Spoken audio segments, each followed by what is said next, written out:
లక్షలాది మందికి మన తెలుగు మ్యాట్రిమోనీ ద్వారా వివాహాలు జరిగాయి. తెలుగు వారి number 1 choice Telugu matrimony. SGT పోస్టుల బదిలీలు మాన్యువల్ గా జరపాలంటూ ఉపాధ్యాయులు విజ్ఞప్తిని తోసిపుచ్చారు మంత్రి లోకేష్. చట్టానికి విరుద్ధంగా చేయలేమని తేల్చి చెప్పారు.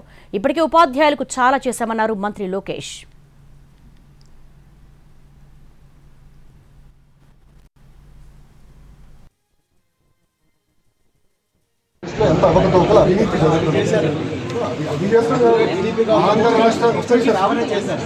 ఆంధ్ర రాష్ట్ర చరిత్రలో ఎవరు చేయలేదు టీచర్ సీనియర్ చేసినాం సార్.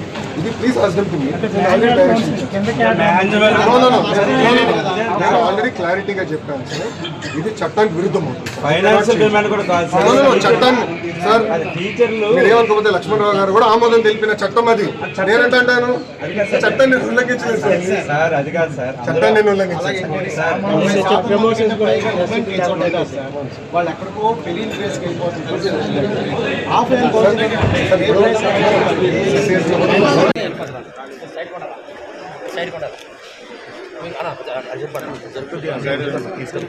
చట్టంలో మార్పులు చేసుకోవచ్చు, సవరణలు చేసుకోవచ్చు అని కూడా ఒక పాయింట్ ఉందని మనం చెప్పడం జరిగింది.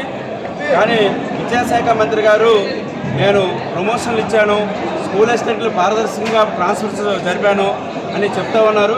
కానీ లక్షలాది మంది ఎస్జిటి టీచర్లు గోడైతే మరి విద్యాశాఖ మంత్రి గారికి పట్టినట్టు లేదు.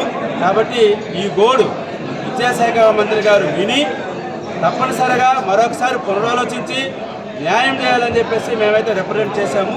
ఆయన అయితే దాన్ని తిరస్కరిస్తున్నానని చెప్పేసి మీరు విజయరామరాజు గారి దగ్గరికి వెళ్ళి మాట్లాడాలని చెప్పేసి